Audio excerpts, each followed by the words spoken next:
Welcome to the Living Ageless and Bold podcast. Each episode, I bring you amazing women who inspire, educate, and share their experiences and journeys along the way.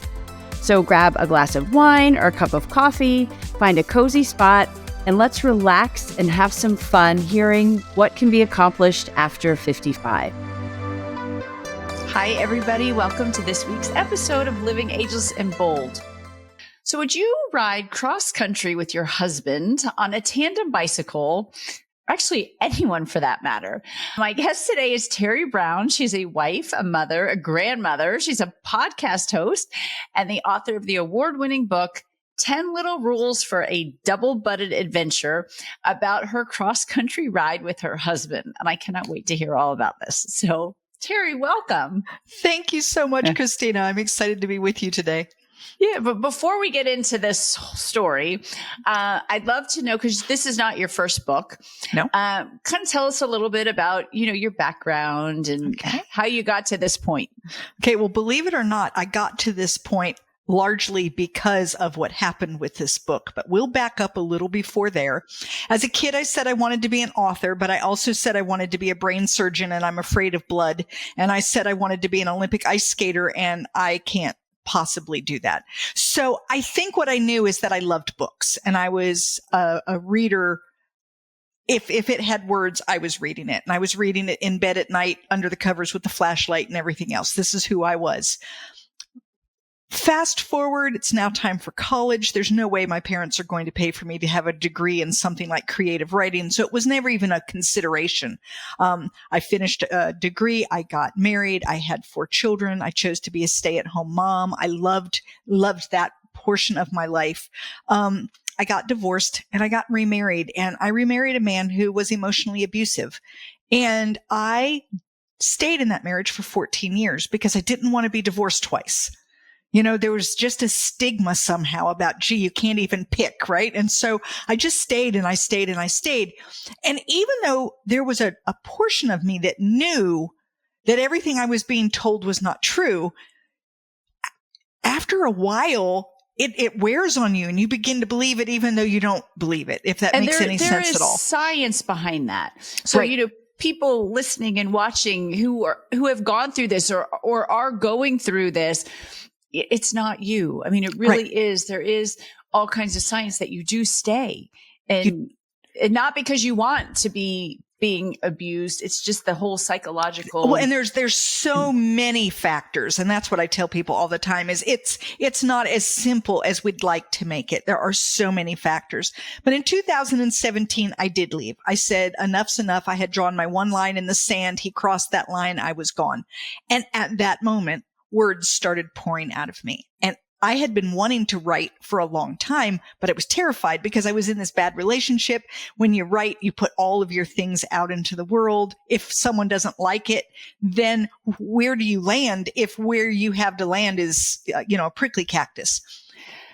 Let me ask you real quick before, how old were your kids, your 4 kids? At the point that I divorced or left him, my baby was graduating high school. So I left in April. And yes, I think I finally, this was the time. Yes. I finally felt like I didn't have to stay for anyone except for me, and I was done staying.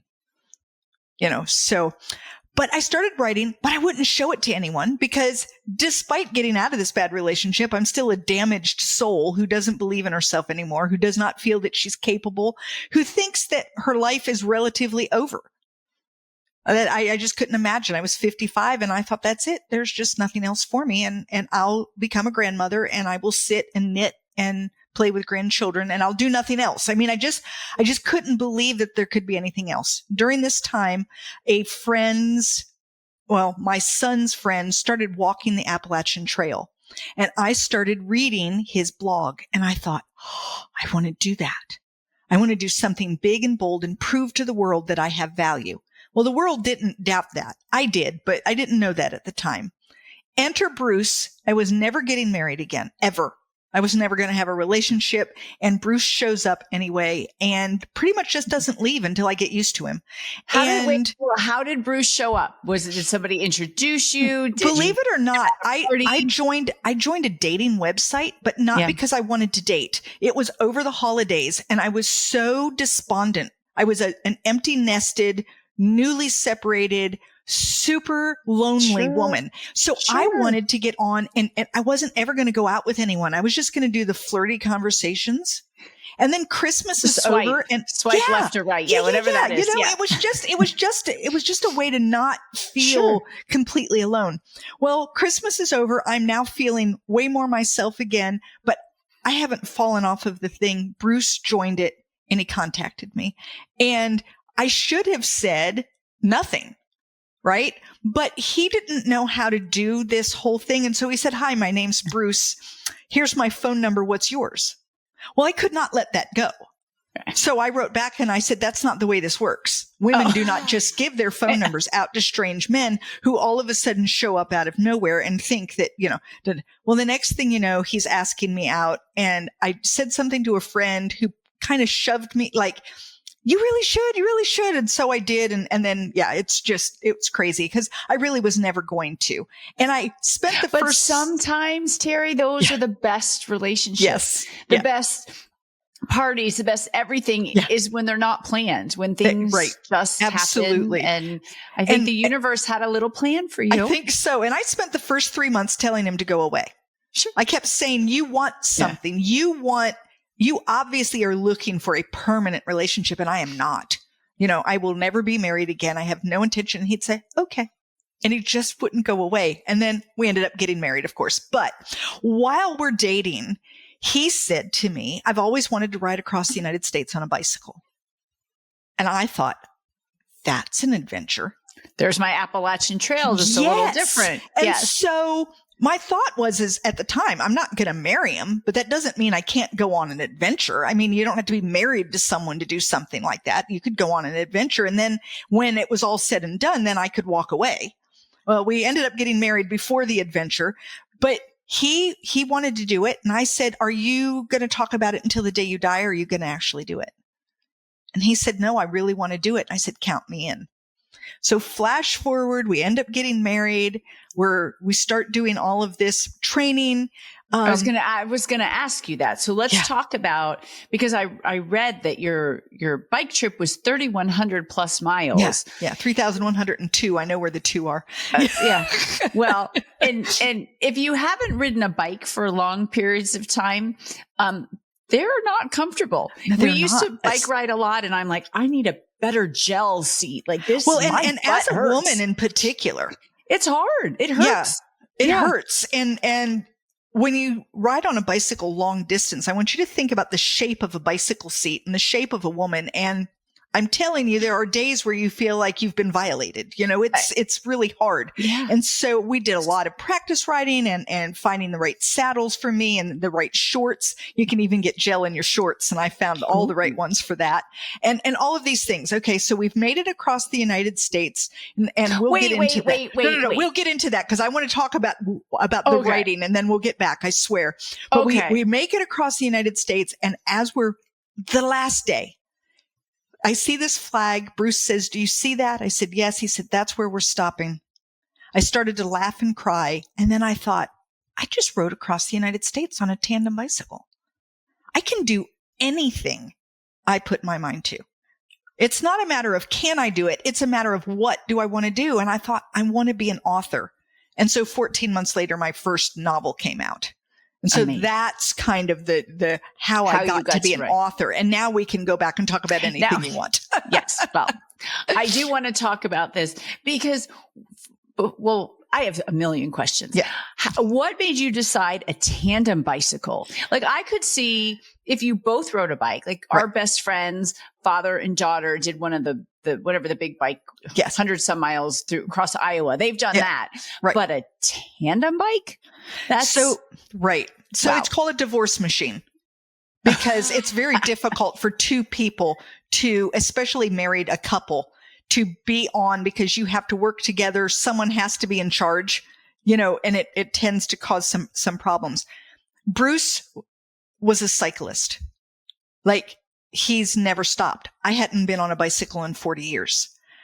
For me to have trained enough to have been equal to him in any way I don't think it would have been possible. Years and years. The tandem bicycle meant he couldn't go faster than me and I couldn't go slower than him. We had to work together to make it work. And it changed the way he intended to go across the United States. But without me, he wasn't going. And so it just equalized everything. It made it so we had to work together, and that if one of us didn't make it, the other wasn't going to make it. If we had gone on separate bicycles, it would have been two people riding across the country and occasionally finding each other at some campground, because I would have never been able to keep up with him. Right. Right. Hey, honey, I'm back here. I'm still 3 hours behind you. Yeah, it would have been bad. How far did you go every day? On average, it was 42 miles. There were some days that were far more. We had one day where we went over 100 miles. And then there were some days where 12 was it. That was all we could do. And it depended a lot on weather and how we felt, and terrain and hills, and all of the versus things. flat. Right. So how did you map it out? Like, how long did that take? Or did you just kind of, like, you knew the route and it's like, we'll just go what we can do? Or did you really map it out? I originally had it all mapped out. Every single day from the beginning to the end. I knew where we were going to stay. I had it all done. That's what we do as moms. Because that is me. That is so, I'm a list woman. I live by the list. And on day one, we didn't go as far as I thought we did. And that was okay. I just kind of rearranged everything and it was fine. And on day two, same problem, rearranged. On day three, I threw it away. So from that point, we had maps. So we knew the general route. And each evening we would sit and look and say, okay, tomorrow is going to be this terrain. You can look and see what it's going to be like. Here are 3 spots that we can stop. One that's real early, one that's kind of midland, one that is really pushing how far we can go. And as we would approach each place, we would say, how are you feeling? Do you have another, you'd look, do you have another 12 miles in you? Because that's the next stop. And if the answer was no, then you would stop at that first place. That was hard for me. That was probably, in addition to the fact that I'm not a cyclist and that this was a very physically challenging thing for me to do, it was mentally challenging for me to give up all of that control. I don't like not knowing. And we would only know from day to day. And even then, sometimes things would have to change because you'd find that they were doing road construction and you can't get across it or whatever was going on. Right. How old were you when you did this? 57. 57. Wow. Yeah. I don't know that I could do it. You could. Wow. Okay. How long did it take? So it was 72 riding days, but we were out for 3.5 months because unlike 20-year-olds, you do have to take breaks. So there were days that we just said, we're not riding today. We have to take a break.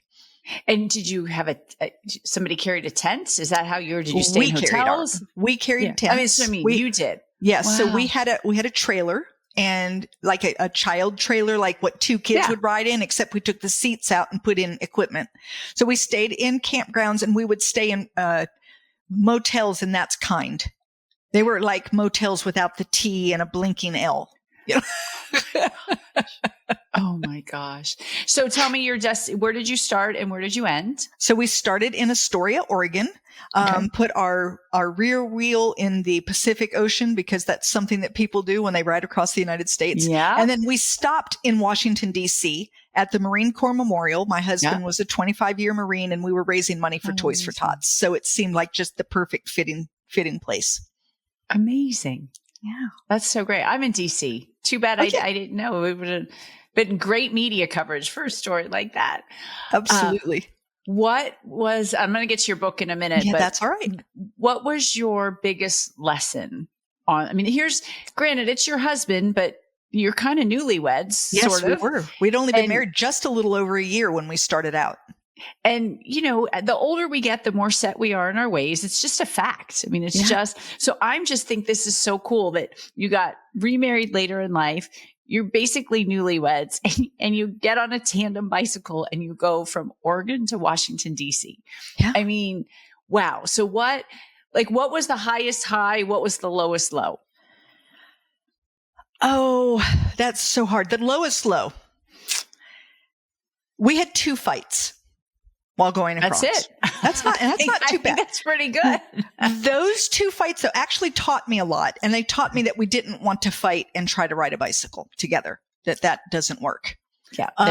Excellent point, Teri. And so we had to figure out very quickly how to resolve problems. That's you great. Can't sweep them under the rug. You can't pretend they don't exist. You can't walk into another room. We're on the same bicycle. We're 3 feet apart all day long. We're sleeping in a tent on a blow up mattress that you can't help but touch the other person. Right. One of the times that we were angry, it was at night. It was a long day. It was a hard day. The end of it was construction.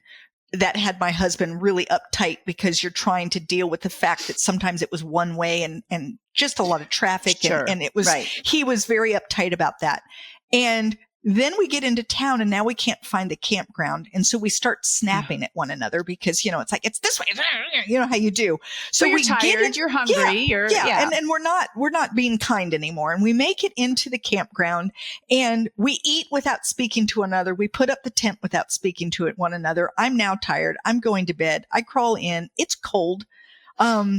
I know it's summertime, but it gets chilly when you're up north and oh, absolutely. Right? You can camp in the summer and yes. You're freezing at night. You still right. have to have a fire and blankets. Right. And so yes. I'm in there and I'm cold and I know he's awake and he knows I'm awake. We're both on our sides facing away from one another.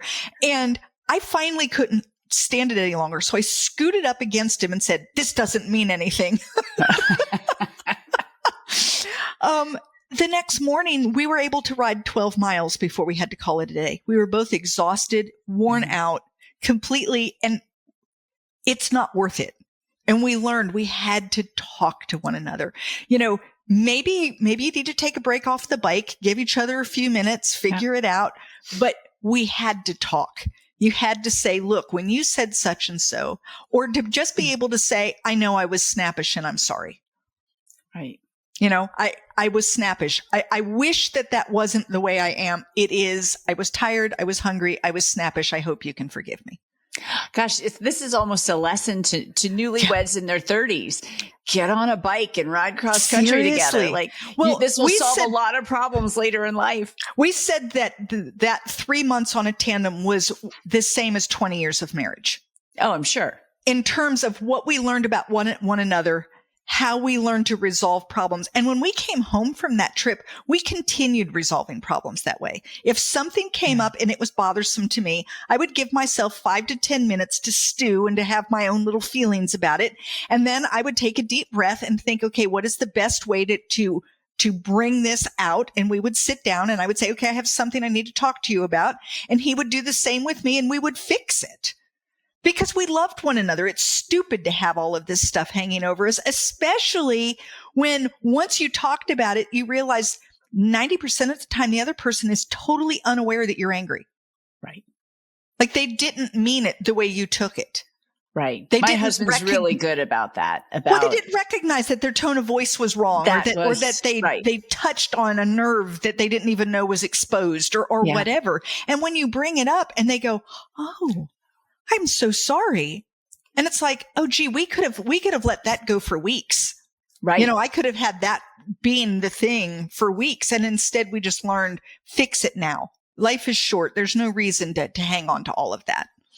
And I asked what was the best part of the trip. I almost wonder if that was the best part of the trip. It was also the best part. To communicate. I think the other best part though is that I got to see the United States at an average of 10 miles an hour. I saw some of the most beautiful scenes. We were one day going up a hill and the horses ran with us. There were horses and they were running and their manes are going. And it was just like, you couldn't have paid for that. And one night when we were in Montana, Bruce woke me up and he said, "Teri, you've got to come out and look at these stars." And I'm thinking, I'm just so tired. And I went out and they call it Big Sky Country for a reason. And I felt like I could reach up and touch the Milky Way. Like I could have pulled it into my arms. And the comet Neowise was going through at that time. And I saw the comet and it looked like it was 7 or 8 inches long from where I stood. You could just see it going across the sky.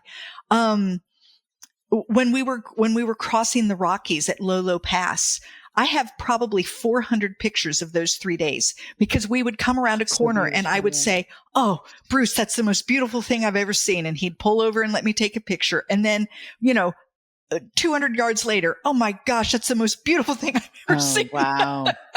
So I think the beauty was another piece that was just, Bruce and I grew closer, and then I got to really, really see the United States in a way that most people never do.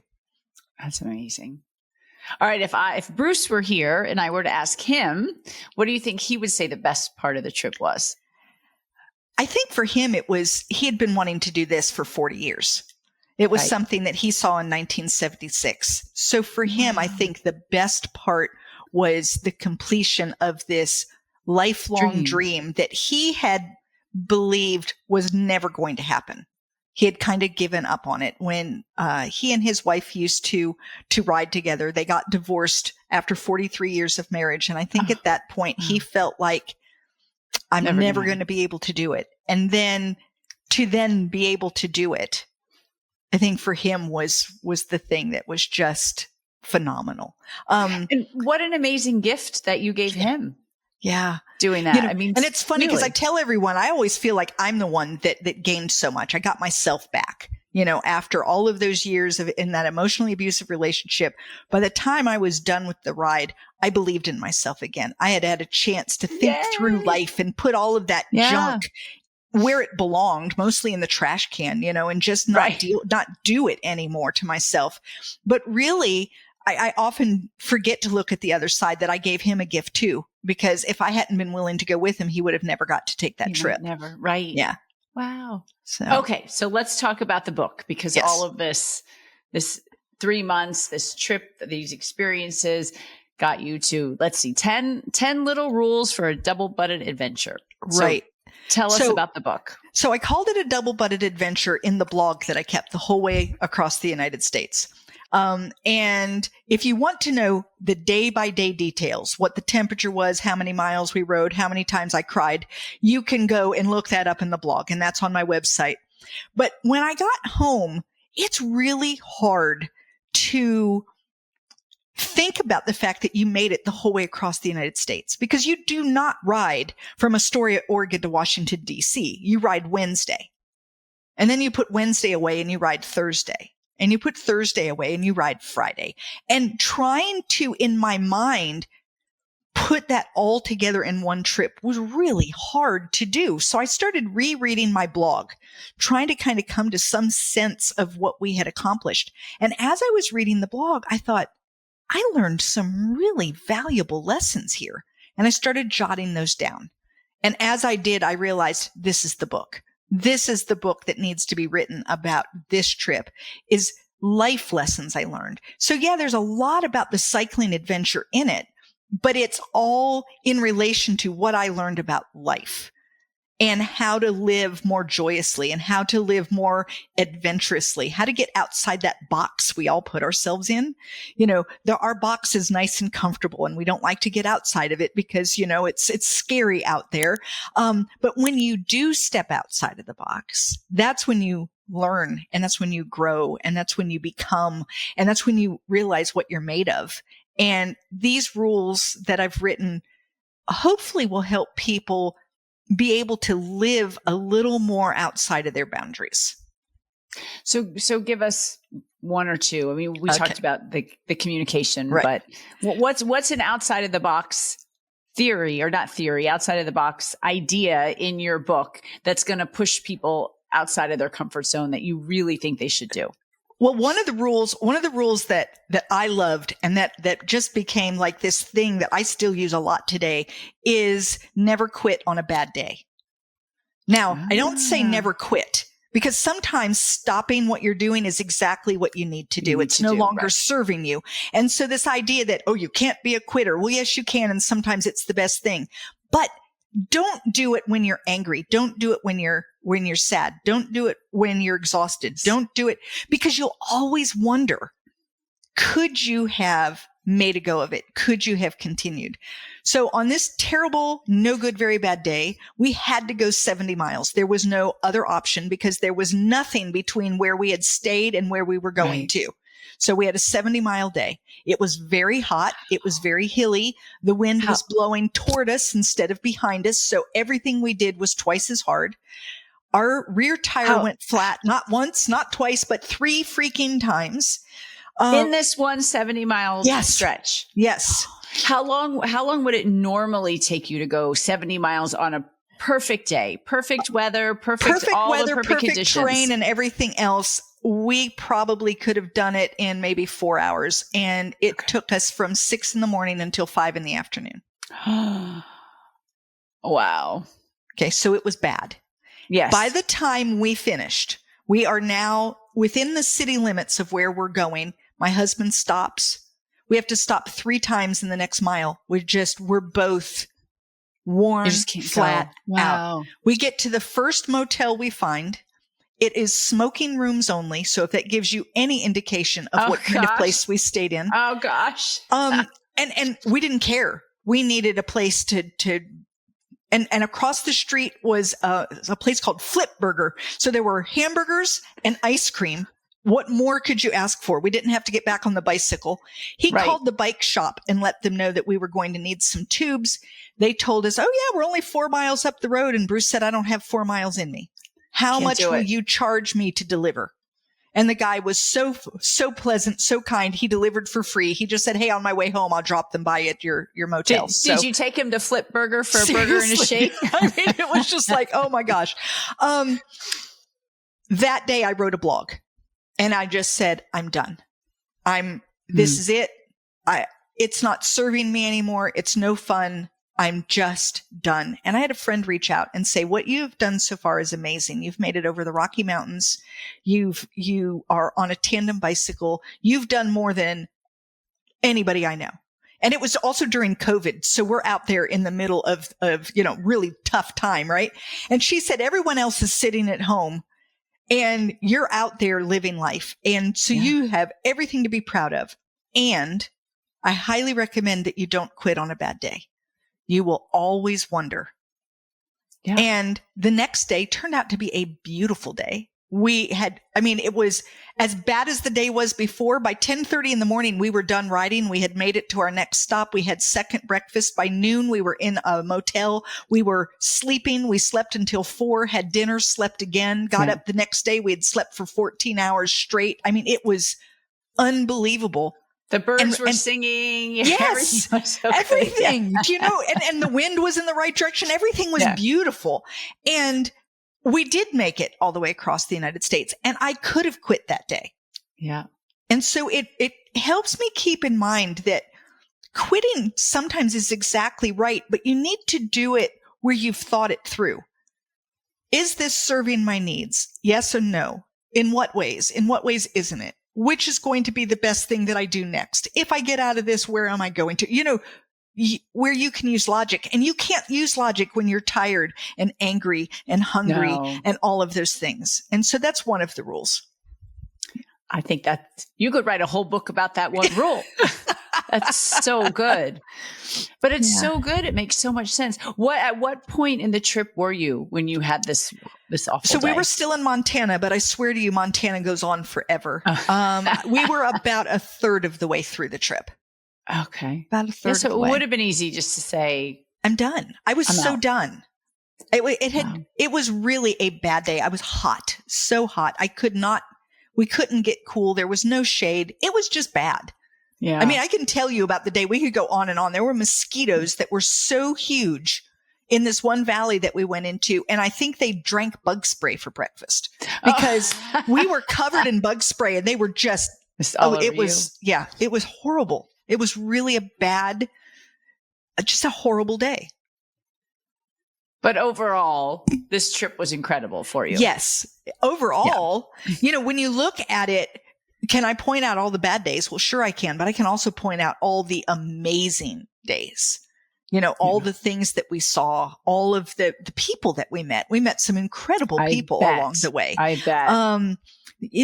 Just the closeness that he and I got, the jokes that we had together because of things that had happened, just all of those things that really solidified, our relationship. And then me and all the healing that I did. Bruce would tell people that I was not the same person in the beginning that I was in the end. But I bet he wasn't either. No, I don't know that his change was quite as profound. Mine was, I had been at the point that he and I went on this trip. I was afraid of life. I was afraid of everything. I was afraid to make mistakes. I was afraid to make decisions. I couldn't even go and ask, do you have a room in this hotel? Like I was just, and people have trouble believing that. They're like, Teri, you talk all the time. And it was like, I just couldn't. Yeah, I just couldn't. And by the end, I could do anything I needed to do. And so now that you've done this incredible adventure, you wrote the book about it. If you could go back and tell 45-year-old Teri a piece of advice, what would you say to her? 45-year-old Teri would be told, don't forget who you are. Because when I did this ride, it's not that new Teri came up. I found me again. Right. I had buried myself underneath all of that garbage. Right. And so I believe that for most people that it's not about reinventing yourself or anything. It's about finding yourself again. The world is going to tell you things that are not true. And you've got to be able to step back and say, that's not true. And move beyond that. And I didn't. And I let what was being said to me really change how I felt about myself. And that ride reminded me again, wait a minute. What do you mean you can't? You've always been able to. Right. Right. Wow. All right. Where can people find your book? Yeah. The best place to find me and my books and podcasts and everything else that I do is my website. So that's my name, TeriMBrown.com. And that's Teri with one R. There you can find my books. I have a couple of podcasts that I do. You can find that. You can sign up for my newsletter. All my social media is there. And I just have a contact me page. So if you don't want to do any of that, but want to ask me a question, feel free to reach out. I would love to chat. Oh, that's awesome. And we'll have all your information in the show notes. And everybody watching and listening, this is an inspiring story, one that I think anybody listening to it could really make some impact in their life. Just that one nugget you gave, that one piece, even if you don't read the book, it was like, wow, we could all learn from that. So Teri, Thank you so much for joining me today. Thank you for having me.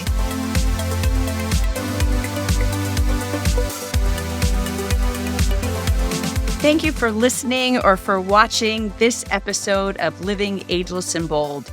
If you haven't already, please make sure you hit subscribe. And if you like the episode, I hope that you will give us a great review.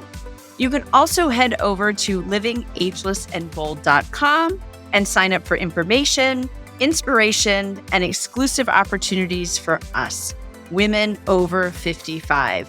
Thanks for listening. And remember, no matter what you do, keep living ageless and bold.